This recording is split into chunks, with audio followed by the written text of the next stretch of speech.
Lucila. Hola. Buenas noches. Buenas ¿Todo noches. bien? ¿Todo bien? Estuviste con el demógrafo Juan José Calvo. Juan José Calvo. Este es un país de viejos, se suele decir como algo negativo. Sí, de hecho yo fui en la entrevista, tenía como una visión un poco más pesimista y él me dijo, bueno, no necesariamente es pesimista si uno lo mira desde el punto de vista que parte del envejecimiento también viene acompañado del hecho de que ha habido un aumento de derechos. Por ejemplo, una de las causas del envejecimiento es, por supuesto, de que ahora la gente vive más, pero también de que hay menos nacimientos. Ese es otro de los factores. Y eso es porque las mujeres ahora tienen un rol en el mercado de trabajo que les permite tomar otro tipo de decisiones, como el del estilo tener menos hijos y tenerlos en otras condiciones o ofrecerles más educación, porque un hijo también cuesta dinero. Entonces, en ese sentido, del aumento de derechos es que el envejecimiento se puede ver como algo no tan malo. Eso es un poco. Y bueno, y lo que hablábamos antes de la expectativa de vida, porque también el hecho es de que hoy viven más tiempo, eso también es un punto, ¿no? Cuando pasan los 65 años, promedio 65, 70, en que pasan a ser jubilados y depender del sistema y de los dependientes, ¿no? De los trabajadores que están aportando, también, digo, viven más y eso es importante. Eso es lo positivo del envejecimiento, digamos. Un país que digamos que tiene tantos adultos mayores, no sé si tiene tantas políticas focalizadas allí, sabiendo además que es un país que con el paso de los años se va a ir envejeciendo cada vez más. Y por otro lado está, digamos, por ese lado la parte más humanitaria, por decirlo de alguna manera, y por otro lado la parte económico-financiera que tiene que ver con el equilibrio entre las personas activas y las personas pasivas. Sí, los inactivos. En un momento se van a poder pagar las jubilaciones. Si la cosa sigue así. Bueno, mira, en 1970 el Banco Mundial dice que la expectativa de vida en Uruguay era de 68 años con 6, 40 años después es 76 años con 4. Eso quiere decir que por décadas se ha ido aumentando 2 años. Y también eso como a nivel de números, ¿no? Pero si uno ve la población se divide en la población en edad de trabajar, que son 14 años o más, o los menores, ¿no? Los infantiles. Los infantiles son más o menos un 20%. 80% de la población es mayor a 14 años. Y dentro de esa gente, los inactivos son el 40%. Eso quiere decir que más o menos de 100 personas mayores a 14 años, hay 40 dependientes, digamos. Y esto, por supuesto, que es un problema, pero una de las cosas que además decía Calvo puntualmente, un problema porque el Estado le tiene que ofrecer un sistema de pensiones, le tiene que ofrecer cierta infraestructura en el caso de que, digo, tiene que haber servicios puntualmente para ellos. Por supuesto, es un sistema de salud que permita necesidades que no es lo mismo las necesidades que tiene una persona de 70 años a las que tiene una de 30, pero puntualmente Calvo lo que nos decía es, creo que el problema más grande que tiene Uruguay hoy es que en el 2025 se espera una entrada de 165.000 personas mayores a 80 años. No es lo mismo tener un inactivo de 82 años que uno de 72 años, tiene otras necesidades. Y en el 2050 no son 165.000, sino 250.000 las personas mayores de 80 años. En el 2050, 250.000 uruguayos mayores de 80 años en un país que crece poco. Crece muy poco, digamos. Entonces, o sea, vamos a tener casi que un entorno de un 10% de la población, un 8% de la población va a tener más de 80 años. Claro. Tremendo, ¿no? También políticamente es incluso hasta entendible en el sentido de que las políticas a largo plazo no son populares. Primero que no son parte del debate político y además que no son redituables en el sentido lo que pasa con las políticas a largo plazo. Los resultados los voy a ver dentro de 20 años, lo tengo que pagar yo. No es algo que se venda mucho. Sí, de hecho las políticas de población, digamos, no están en el debate desde hace mucho tiempo, políticas de población, ¿no? Sí hay una comisión sectorial de población hoy que está regida bajo la OPP y debe responder y diseñar políticas poblacionales. No es un tema de preocupación pública, digamos. Sí, uno cuando ve las encuestas no es parte de lo que más importa. Digo, por lo menos no está en el top 5. Vamos a ver la nota.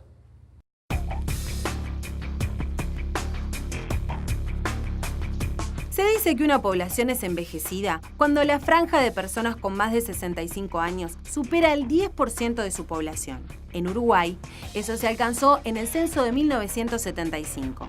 Hoy, las personas con más de 65 años son el 14% de los uruguayos.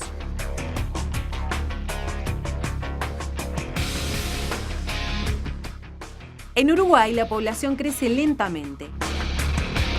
Aumenta la expectativa de vida, las personas cada vez viven más años y ha reducido el número de nacimientos. Una mayor educación puede considerarse como uno de los factores en los bajos niveles de fecundidad de las uruguayas. En Uruguay, el grupo de mujeres en edad de tener hijos es cada vez más chico y a la vez esas mujeres tienen menos hijos en promedio. Juan José Calvo habló sobre la situación poblacional de Uruguay y los desafíos a futuro. Uruguay es un país que está en la fase muy avanzada de la transición demográfica. Esto es que muy tempranamente descendió su tasa bruta de natalidad y su tasa bruta de mortalidad, por lo cual esto condujo a que el crecimiento demográfico fuera pequeño, o sea, la tasa de crecimiento poblacional es pequeña, y simultáneamente comienza a envejecer la estructura por edades de su población. Ya a mediados del siglo XX, la estructura por edades del país presentaba síntomas claros de envejecimiento, ya llevábamos varias décadas con bajas tasas de natalidad y de mortalidad, y este proceso continuó profundizándose en las décadas siguientes. Hace ya varios años que estamos en una situación de transición demográfica muy avanzada, y a medida que transcurre el tiempo, este proceso se profundiza. En relación al resto de América Latina, el país fue pionero en este proceso.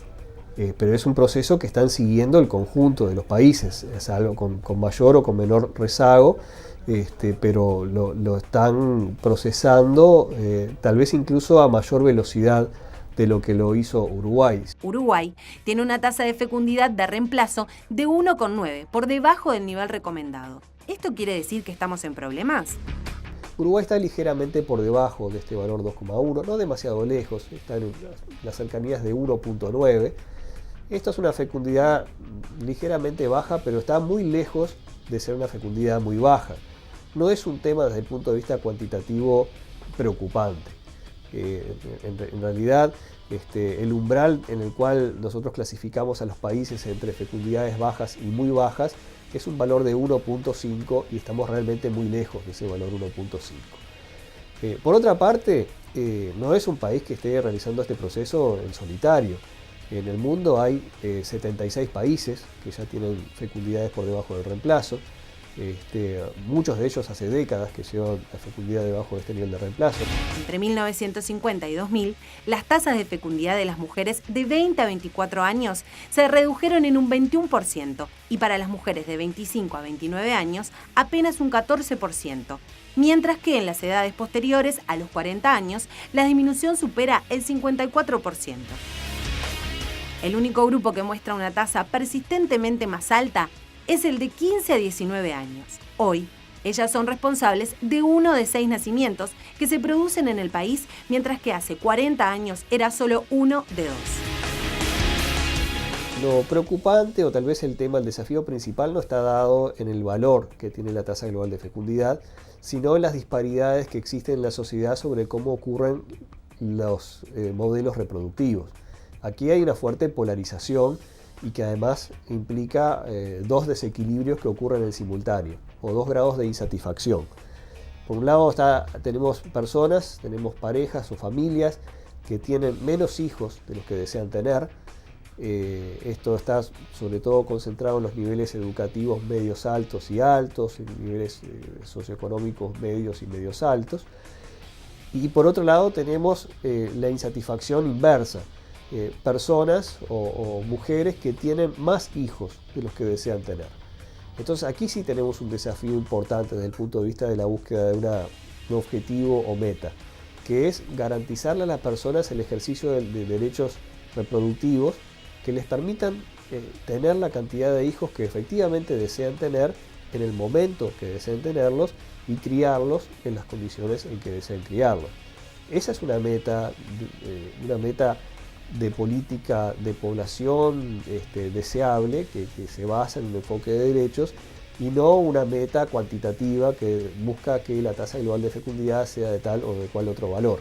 El presidente chileno Sebastián Piñera anunció que enviará al Congreso un proyecto de ley para intentar revertir la caída de la natalidad en su país, que se ubica en 1,8, ligeramente por debajo de Uruguay. El proyecto incentivará la decisión de ampliar las familias, ofreciendo el equivalente de unos $200 por cada tercer hijo y hasta unos $400 a partir del quinto. Las políticas de población vinculadas a la fecundidad y a la natalidad son altamente recomendables si están enfocadas a realizar los derechos de las personas, es decir, a lograr que las personas puedan tener el nivel de la fecundidad que desean tener en las condiciones más adecuadas, es decir, determinar el número de nacimientos, el momento de ocurrencia de los mismos, las condiciones adecuadas de crianza, en decisiones que sean libres, responsables e informadas. Si son de políticas que están buscando una meta de tipo cuantitativo, pues entonces ya no empieza a ser, digamos, una política deseable desde un enfoque moderno de derechos, claramente. El tratar de buscar que la tasa global de fecundidad sea de tal o cual nivel se aparta de un enfoque moderno en materia de diseños de políticas de población. En el mundo hay muchísimos ejemplos de instrumentos de políticas, fundamentalmente en el mundo de los países desarrollados. Algunas de ellas han sido orientadas por enfoques de derechos, otras han sido orientadas en enfoques de tipo cuantitativo.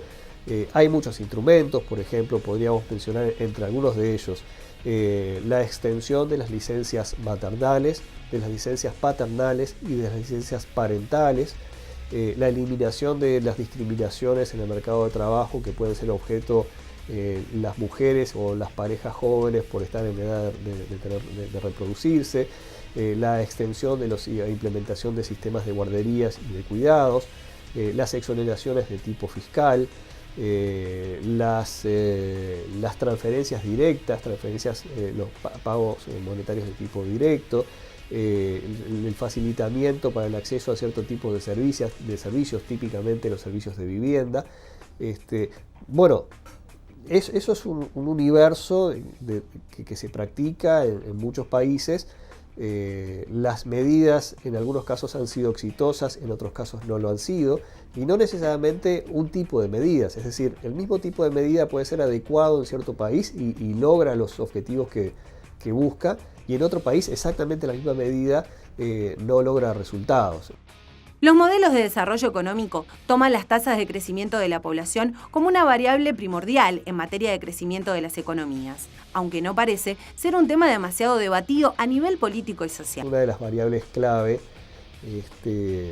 si uno piensa en clave de planificación y desarrollo. Lo que es necesario es fundamentalmente orientar estas políticas con enfoque moderno, con un enfoque que busque la realización de los derechos humanos, y no pensar en las viejas políticas que buscaban metas cuantitativas. A ver, digamos contraejemplos. ¿Qué es lo que no hay que tratar de hacer? Bueno, llegar a un número determinado de personas. Por ejemplo, decir, intentemos ser 10 millones de personas. Eso es absurdo, es un enfoque cuantitativo claramente olvidado, digamos, del enfoque centrado en las personas, ¿verdad? Otro error sería tratar de elevar la tasa de fecundidad como un objetivo en sí mismo. Nosotros tenemos que buscar que las personas se encuentren satisfechas con su nivel de fecundidad, sea alto o sea bajo, y dar las condiciones para que se puedan criar los hijos adecuadamente, y que esto no se transforme en un calvario para los jóvenes que tienen que compatibilizar una vida productiva con cambios de roles, con una población que envejece y encima de todo esto con pocas facilidades para poder criar a sus hijos. Nosotros no debemos buscar poblar partes del país, digamos, lo que tenemos que hacer es garantizar que las personas puedan residir donde quieren residir, sea esto el medio rural, el medio urbano, en forma dispersa o en una gran ciudad, y que no vean cortados sus horizontes de oportunidades por el lugar donde eligen residir, ¿sí? Pero abandonar esas viejas ideas de ir a poblar, que son ideas que están muy contrapuestas a los enfoques de los derechos humanos.